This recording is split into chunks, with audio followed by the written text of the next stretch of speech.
হ্যাঁ মানে জাস্ট ব্যানারের মতো লাগানো, ছোট করে ব্যাকড্রপও না, মানে জাস্ট ছোট করে লাগানো। জাস্ট আপনি বের হয়ে আসবেন, এসে বলবেন যে মানে আপনার নাম, আপনার বয়স, আপনি কি করতে চান, কেন আসছেন। আমি আমি বললাম যে আমি কি বলবো। ওকে, এবং এই কি বলবো বলার সময় এক্সপ্রেশনটা কেমন দেখায় বাঁধনের, এতক্ষণ কেউ দেখতে পায়নি, এখন দেখতে পাবে। কি করে? ঢাকা স্পেস এফএম স্পেস 90.4 দিয়ে সার্চ দিলেই আমাদের পেজ, যেখানে লাইভে চলে গেছে আমাদের বাঁধন। যে বাঁধনের কথা হচ্ছিল তাকে তো সবাই জানে এবং চেনে, মডেল এবং অভিনেত্রী বাঁধন।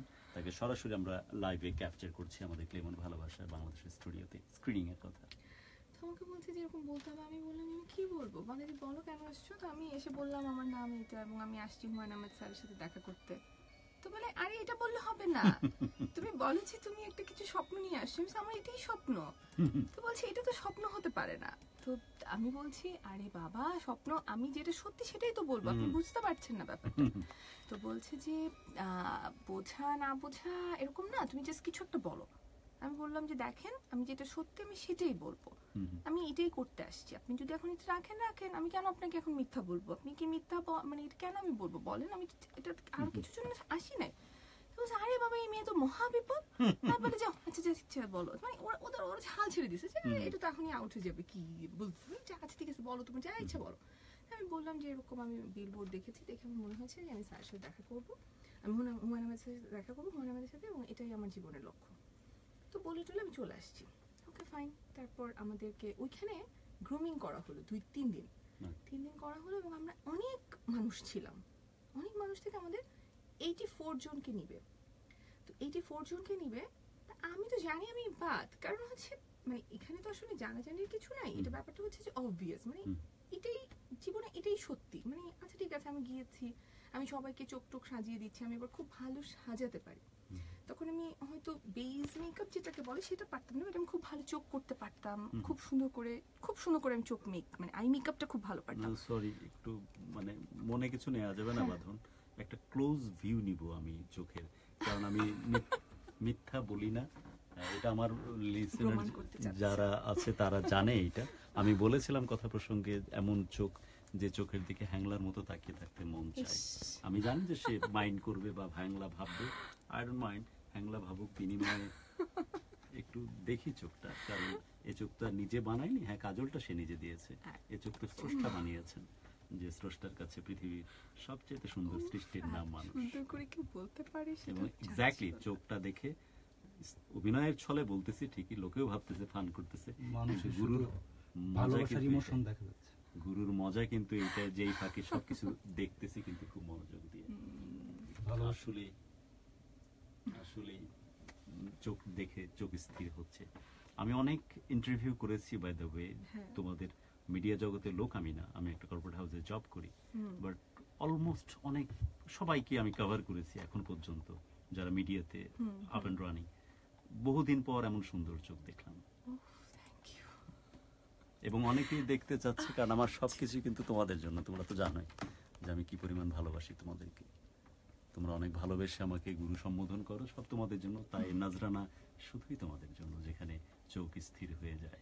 এই লাইভে থাকতে হবে তার জন্য, আর তার জন্য যা করতে হবে, ঢাকা স্পেস এফএম স্পেস 90.4 দিয়ে সার্চ দিলেই কিন্তু পেয়ে যাচ্ছ আমাদের আইডি, যেখানে ফেসবুক লাইভে আছে সেই মানুষটি, যে মানুষটির কথা বলছিলাম, স্পেশালি যার চোখের কথা বলছিলাম।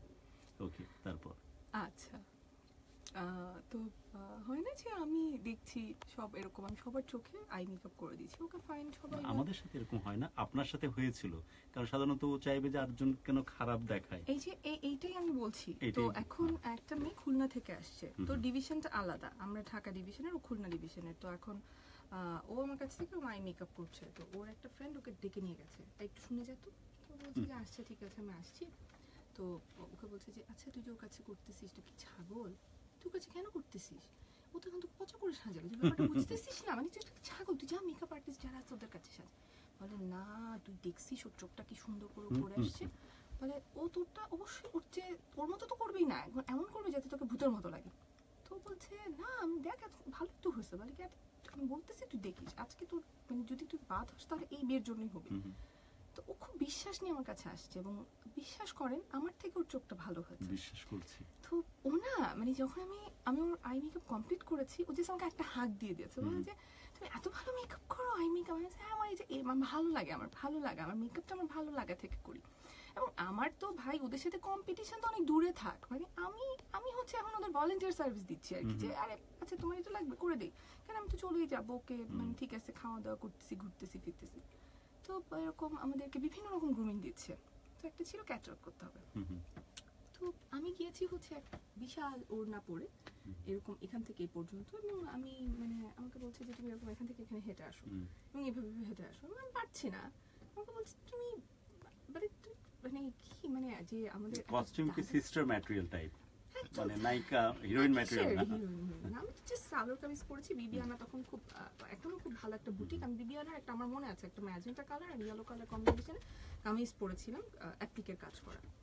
আমি খুবই সাধারণভাবে গিয়েছি, সালোয়ার কামিজ পরা একটা মেয়ে, ঠিক আছে গেছে, এবং আমাকে বলছে এখান থেকে এখানে হাঁটো, এই করো সেই করো। আচ্ছা ঠিক আছে, হাঁটছি, আমাকে বলছে, এবং হাঁটাটা হচ্ছে না কোনোভাবেই।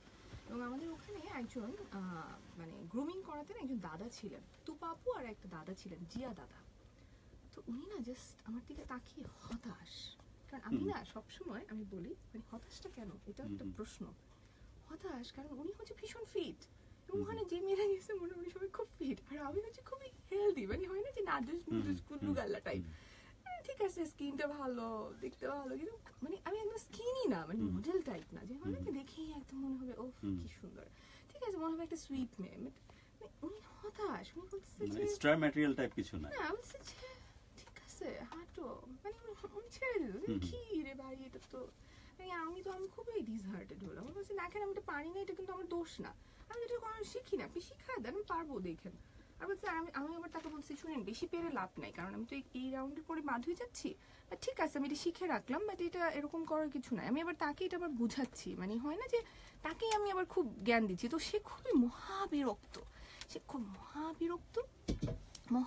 হয়ে সে যেটা করলো, আমি বললাম আচ্ছা ঠিক আছে যাও। তো যাই হোক, মানে এইভাবে করে চললো। আলটিমেটলি যেটা হলো সেটা হচ্ছে আমি ওই 84 জনে চলে আসলাম।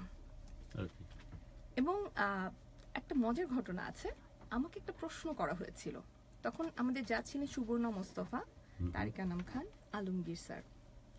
তো আমাকে একটা প্রশ্ন করা হলো যে ধরো একটা ছেলে দেখতে খুব হ্যান্ডসাম, কিন্তু তার ক্যারেক্টারটা একটু খারাপ, বা সে ভালো মানুষ না, আর আরেকটা ছেলে দেখতে বেশি ভালো না, দাঁতগুলো খুব এলোমেলো, কিন্তু খুব ভালো মানুষ, তুমি কাকে চুজ করবা? তা আমি উত্তর দিয়েছিলাম যে আসলে দাঁত যার খারাপ আমি তাকেই চুজ করবো, কারণ আমি ক্যারেক্টার ঠিক করতে পারবো না, বাট আমি ডেন্টিস্ট হলে দাঁত ঠিক করে ফেলতে পারবো। আমি প্রচুর কমেন্টস আমি কিছু কমেন্টস নিতে চাই, স্পেশালি যারা আমাদের সাথে যুক্ত থাকতে হ্যাঁ অবশ্যই আমি কথা বলছি। ঢাকা স্পেস 90.4 দিয়ে সার্চ দিলেই কিন্তু পেয়ে যাচ্ছ আমাদের। আমি যে কথা বলছিলাম, বাঁধন আমাদের সাথে আছেন এবং অনেকেই অনেক রকম ইনফরমেশন দিচ্ছ অলরেডি, বিভিন্নভাবে শুধু অ্যাপ্রিসিয়েশন, সবাই শুধু বলছে যে অনেক সুন্দর, অনেক দেখতে সুন্দর, এবং আমি যে কোনোভাবেই বাড়িয়ে বলিনি সেই কথাটা বারবার অ্যাকনলেজ করতেছে অনেকগুলো নাম। এবং হ্যাঁ, সবার কথার মূল প্রতিপাদ্য হচ্ছে যে গুরু আসলে আপনি বাড়িয়ে বলেন না। আজকে আমি আরেকবার আমি বলবো যে ক্লোজে একটু ক্যামেরাটা ধরতে, চোখে যে আটকায় গেছে গোটা প্রোগ্রাম। এই বাঁধন, এই যে চোখ সাজানোর যে কথাগুলো হচ্ছিল, সেই চোখ সাজানোতে কি সমস্ত কারিশমা আজকে ব্যবহার করা হয়েছে, নাকি আজকে কোনোভাবে কনসেন্ট্রেট করা? কোনো রকমের কারিশমা আজকে ব্যবহার করা হয়নি, আজকে খুব সিম্পল একটা চোখ করা হয়েছে।